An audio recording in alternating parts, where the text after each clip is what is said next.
Salut les bladers, bienvenue dans cette vidéo de review du full set du Random Booster volume 25. Il y a pas longtemps, j'ai déballé la toupie rare qui n'est autre que la Cyclone Ragnarok Giga Never 6. Je vous invite à aller voir la vidéo si c'est pas déjà fait. Aujourd'hui, on va s'intéresser aux autres toupies qui composent ce Random Booster, et elles sont au nombre de 5.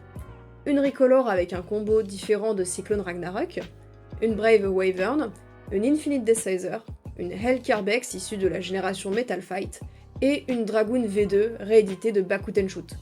Au total, il y a donc 6 toupies dans ce Random Booster.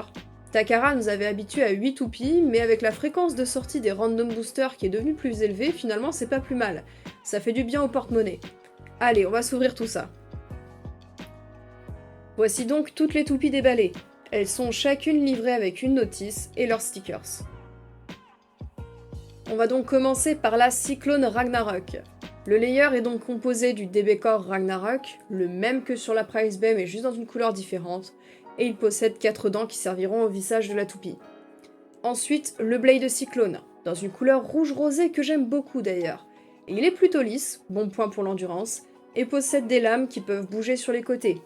A noter qu'elles bougeront moins quand le layer sera en mode haut qu'en mode bas. Je vous conseille d'aller voir ma vidéo review complète de Cyclone Ragnarok si vous voulez avoir plus de détails. Au niveau du armor, on a tout, donc celui qui était avec la dynamite béliale sorti en booster en même temps. Sa masse est répartie essentiellement sur 2 points opposés. Ensuite, au niveau du disque, on a Nexus, qui est aussi une pièce apparue sur dynamite béliale. Comme tous les disques DB, l'essentiel de sa masse est positionné de façon assez basse pour permettre l'assemblage de la toupie en mode bas. Pour le driver, on a Rise, un driver d'endurance sorti sur Wizard Fafnir lors de la saison Beyblade Burst GT. Il possède une pointe fine pour maximiser l'endurance, entouré d'une sorte de disque, un petit plateau, qui permettra à la toupie de se rattraper en cas de déséquilibre. Voilà une toupie qui me plaît beaucoup. La voir en image, c'est quelque chose, mais en vrai, je la trouve encore mieux. Pour tout vous dire, je préfère nettement cette Ricolor à la version d'origine. Par contre, étant donné que je risque de la jouer, je ne mettrai pas les stickers dessus. Ensuite, voici Brave Wyvern. Sa super kingship est celle de Wyvern, l'une des dernières toupies de la saison, et elle est plutôt classique finalement, à rotation droite. Voici le ring Brave, de type attaque, on le reconnaîtrait entre 1000, c'est celui de Brave Valkyrie à la base. Il possède ces 3 grosses lames caractéristiques de cette lignée de Bay, avec un ajout de caoutchouc, de quoi frapper bien fort la toupie adverse. Au niveau du châssis, on a Fort Attack, apparu sur la Holo Decizer. C'est un single châssis qui a la particularité d'avoir sa masse répartie de façon non uniforme de part et d'autre de la pièce, créant au final un déséquilibre utile à l'attaque. Et pour le vissage, il possède 3 dents, dont celle du milieu est assez large. Pour le disque, on a Ten, un grand classique apparu sur Revive Phoenix il y a quelques saisons déjà. Il possède sa masse de façon équilibrée sur 2 côtés vers l'extérieur, et on peut lui ajouter un frame. Et pour finir, le driver Never. Le nouveau driver originaire de la Cyclone Ragnarok, qui possède donc une pointe fine à son extrémité en rotation, entouré de POM, donc un plastique qui glissera bien sur le stadium pour limiter les pertes d'endurance lors des déséquilibres. Voici la toupie une fois assemblée. Et vous savez que j'attends une Ricolor de Brave depuis sa sortie sur Valkyrie car j'aimais pas du tout le caoutchouc jaune, et franchement cette Ricolor en rouge et noir, je pouvais pas rêver mieux. Je ne mettrai pas les stickers dessus car je l'aime comme ça, et aussi surtout parce que je vais la jouer, il me tarde. Et la prochaine toupie, franchement, on dit merci à ce Random Booster, c'est Infinite Decizer. Vous me l'avez souvent demandé sur la chaîne, donc la Infinite Achilles, mais son Random Booster est vraiment hors de prix. Là, ça me fait plaisir de pouvoir obtenir au moins une partielle réédition, à savoir le ring avec le Infinite Sword. Enfin bref, cette Ricolor verte vient avec la Super Kingship Decizer, assez classique. La couleur peut paraître assez spéciale au début, mais faut s'y faire. On passe tout de suite au ring Infinite. Il s'agit donc d'un ring de type équilibre, modulable, à l'aide de 2 pièces amovibles. L'Infinite Sword, que l'on trouve donc sur cette configuration, qui va amplifier les excroissances de base du ring, offrant un meilleur potentiel pour l'attaque, et l'Infinite Shield, qui lui va réduire l'écart des lames sur le contour pour donner un aspect plus défensif. Et pour les obtenir, bah c'est un peu la merde, parce que l'Infinite Sword, on peut l'avoir avec la Infinite Achilles combo stock, et avec une Bakuten, et le Infinite Shield avec la Recolor noire de Achilles et une autre Bakuten. Mais toutes ces toupies sont dans le même random booster, à savoir le volume 22, et coûtent une sacrée blinde. Enfin, sauf les Bakuten, parce que les joueurs s'en foutent, et moi également. Dans tous les cas, aujourd'hui, il n'y a pas moyen de reconstituer une Infinite Achilles à moins de 100€, et c'est pour ça que vous la verrez pas pour le moment sur la chaîne. Enfin bref, je me suis un peu égarée, je reviens tout de suite sur l'abeille actuelle. Avec, on a donc le double châssis One Attack, apparu sur la Super Hyperion, puis sur la Tempeste de Dragon. Avec ces 4 grosses lames, il a un très bon potentiel offensif, et vu leur orientation, on comprend pourquoi il est limité aux toupies à rotation droite. Et en dessous, donc pour le vissage, on a 4 dents. Et on finit avec le driver, qui est une magnifique Recolor Clear pailletée de Universe. Apparu sur Curse Satan, donc c'est un driver de type défense, qui prend quand même pas mal de place dans le stadium. Perso, j'aime pas trop son comportement qui est assez rapide et peu endurant, mais en fonction des arènes, il peut être sympa à exploiter. Je trouvais les couleurs vraiment bizarres au début, mais finalement la toupie a son charme. L'association du clear pailleté et du nacré du vert, ça rend plutôt bien, et je suis super contente d'avoir pu mettre la main sur l'Infinite. Allez, la toupie suivante, elle est juste sublime. Il s'agit donc de la Hell Kerbex Blue Inferno, basée sur une Kerbex édition limitée de Beyblade Metal Fight. C'est donc une toupie de la saison 2 qui correspond à Metal Masters, et contrairement aux toupies Metal Fight réédition de la saison 1, Takara a fait en sorte que la Clear Wheel et la Metal Wheel, donc respectivement l'anneau d'énergie et la roue de fusion, soient amovibles. Donc voici Kerbex. D'un beau violet translucide, on a le symbole du Cerbère qui est gravé à l'emplacement du boulon, donc ça c'est cool. Et on peut voir aussi qu'il y a du métal en dessous. Ensuite, donc on a la Metal Wheel Hell, elle est peinte, donc je vais pas l'utiliser pour ne pas l'abîmer, ça serait dommage. Comme toutes les rééditions de Metal Fight en burst, il y a seulement la partie interne de la pièce qui est en métal, pour garder une certaine cohérence dans le jeu. D'ailleurs, détail assez drôle sur cette pièce, c'est que les 3 pics que l'on peut voir entre les grandes lames appartiennent en réalité à l'axe BD145 sur la version d'origine, et ne sont donc pas normalement sur la roue de fusion. Ensuite, pour le disque, on a Giga, c'est le disque de la fameuse Cyclone Ragnarok, donc il est assez lourd et régulier, bon pour la stabilité et l'endurance. En revanche, une fois la toupie montée, je pense que là avec Kerbex va y avoir un écart important avec le layer, donc niveau circulation de l'air, ça va pas être ouf. Et pour finir, on a donc le driver Wave, apparu dans le triple booster set qui contenait la Tempeste Dragon. C'est un driver qui se caractérise par ses différents niveaux qui feront varier le mouvement de la toupie en fonction de son angle. À son extrémité, sa pointe est plutôt fine, ce qui va donner en combat des mouvements quand même assez faibles. Elle est sublime, franchement j'ai pas d'autres mots. Ce layer, vous pouvez être sûr, j'y toucherai jamais, il ira directement dans ma collection. Et on va finir avec la dernière toupie, la Dragoon V2. Donc tout comme Kerbex, c'est une toupie d'ancienne génération rééditée en burst. Et donc là c'est la toute première génération, la Bakuten Shoot. Le layer c'est donc Dragoon V2, et vu l'orientation des lames, on pourrait s'attendre à une toupie d'attaque à rotation droite. Sauf que non, elle tourne à gauche, donc on a directement ces grosses pointes qui vont entrer en contact avec l'adversaire, ce qui offre une attaque de ouf à la pièce. Vous remarquerez qu'aujourd'hui, on a de moins en moins de toupies qui sont designées comme ça. En même temps, à l'époque, il y avait pas mal de pièces avec de telles lames qui cassaient, et franchement, c'était pas cool. Ici, le layer a l'air quand même bien renforcé et plus épais, donc j'ai confiance. A noter d'ailleurs que la big chip au centre est en métal. Pour le disque, on a Will. Apparu sur la Glide de Ragnarok dans la saison Super King, c'était à l'époque le disque le plus lourd. Enfin, ça c'était avant les disques Dynamite Battle. Bon, dans l'ensemble, du coup, il est lourd, large et équilibré, ce qui vaut son succès auprès des joueurs, mais en rajoutant de l'inertie sur la partie basse de la toupie, il la rendra donc plus facile à exploser et incontrôlable si le reste n'est pas très équilibré. Et pour le driver, on a Exit Dash. Je l'adore. Jusqu'ici, on pouvait le trouver que dans le Limit Break DX7 sur la Hyperion Burn, donc ça fait plaisir de le voir réédité.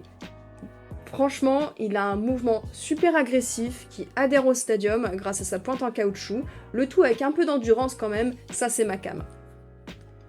Bon, sur cette toupie, il n'y a pas le choix, faut mettre les stickers. D'ailleurs, Takara sont allés tellement loin dans l'idée de répliquer le design qu'ils en ont même mis pour le disque. Bon, je reste pas très fan des Bakuten Shoot en général, mais elle reste sympa.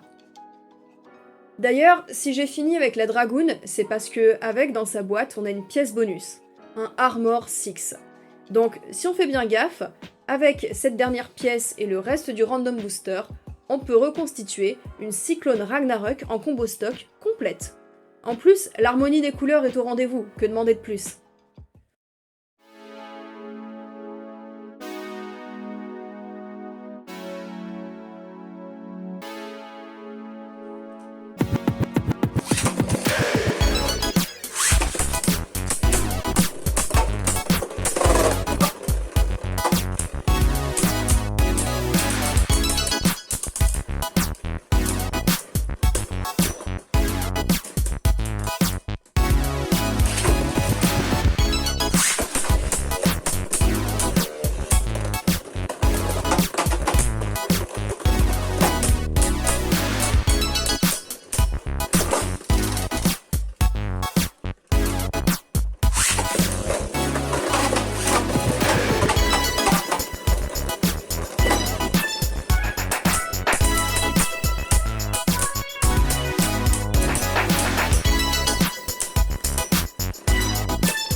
Bon les bladers, c'est ici que se termine cette vidéo d'unboxing, de review et de battle de ce random booster.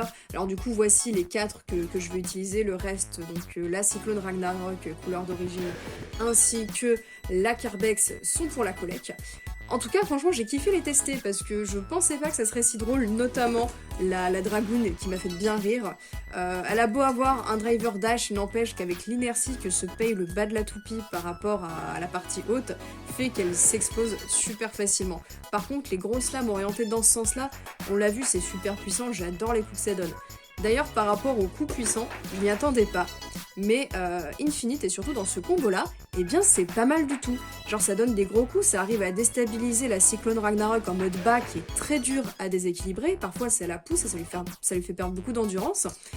Et franchement j'aime beaucoup, d'ailleurs avec le driver Universe que j'aimais pas trop au départ, là je trouve que ce combo, ça permet d'exploiter justement les performances du driver qui sont tantôt statiques, tantôt mobiles, et le truc est quand même assez compact, assez lourd, donc c'est un tank qui pousse bien ses adversaires vers l'extérieur. La Cyclone Ragnarok, bien sûr, aucune surprise, je l'avais déjà testée et franchement, elle est pas mal. Et du coup, la Brave Wyvern pour terminer. Alors, je suis pas fan du coup des performances du combo, notamment avec ce single châssis qui ne s'accorde pas forcément avec les propriétés assez statiques et endurantes du driver. Donc, je pense qu'il va falloir changer ça. Mais ce code couleur, les amis, genre sombre et rouge foncé, j'adore. Voilà, en tout cas, moi je kiffe ce full set, c'est vraiment la première fois que je vais garder toutes les baies d'un full set comme ça. N'hésitez pas vous à me dire ce que vous en pensez dans les commentaires, quel est votre toupie préféré du full set de ce random booster, voilà, est-ce que vous avez kiffé la vidéo.